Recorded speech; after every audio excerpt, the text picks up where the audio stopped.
No, in the mid-80s, people wouldn't say, do you want a drink? They say, do you want a line? And along this fucking bar, it'd be all lines of cocaine.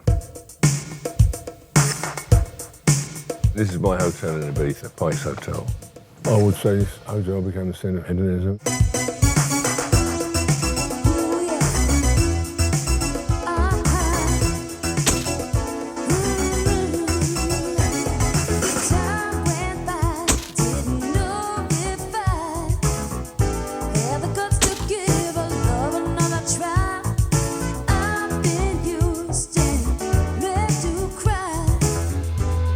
Ibiza was an island where you could come to and be yourself. There was no rules and regulations. You come here and you find your inner self. I found my inner Pike. All of this I built over a 20-year period. This is the main way to the tennis court. Freddie used to play tennis here with me. Freddie became a regular visitor. That room there, it's called Julio's Suite, Julio's. So Freddie said to me, is it called Julio's? I said, well, it's named after the international singing star. He said, but Pike, what about me? I said, well, you keep singing, Freddie. I'm not making any promises, but maybe one day I'll put your name on something. We've done the back, we call it Freddie's Bar. This was my room here when I was married. I was dating Grace Jones, and I went out with Grace, and we came back at night. It was all dark and everybody's in bed. So we walked along this path here from the tennis court, and all the gowns were strewn in the shrubs. She said, this is a limit zone. Who's done this? I said, well, my wife, because she's jealous that we're having an affair. Grace Jones is the best fuck I've ever had in my life. She had so much energy. Boy, it is. How old are you now? 83. I've slept with in excess of 3,000 people. I'm a sex addict, but I'm not ashamed of it.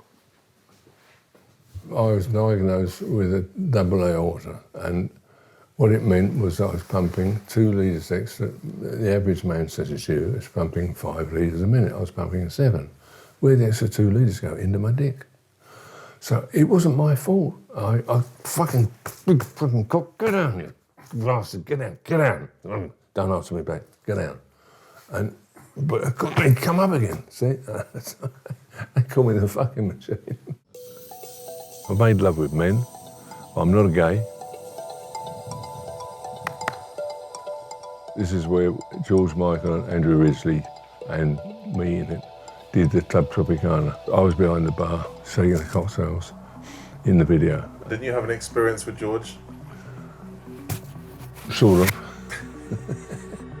It was a love story between George and I. He was a great, I loved him. Didn't realise he was a star, and so it makes him more of a star. Okay, let's walk this way, folks. Over the years, there's been many stories here, but a lot of them can't be public. You've got to be very careful when you're supplying drugs, but if I said no, they'd leave the hotel.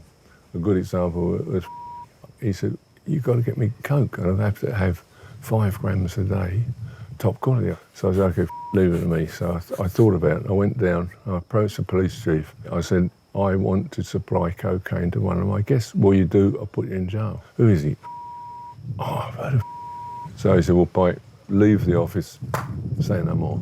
So I supplied 5 grams a day. One night, I was at the bar here. I turned around, there's a girl sitting there, and very, very attractive. And the bar said, you know who that is, Mr. Pike? I said, no. There's Pepper from Salt and Pepper. I thought, I've got to get some coke. Racked up 2 lines, I hoovered it down. As soon as I took it, it was ketamine. Pepper was there, and she said, Tony, I'm so sorry this happened. I said, baby, I'm suffering very badly, darling. I've just done bloody ket. I said, I'm in the KO.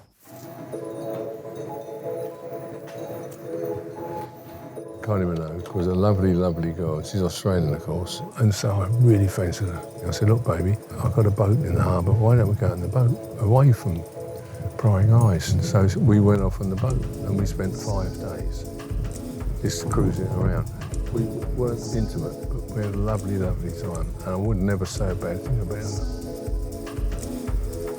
I live a dangerous life. Key to happiness, in my opinion, is total freedom. I'm nobody special, but I'm different.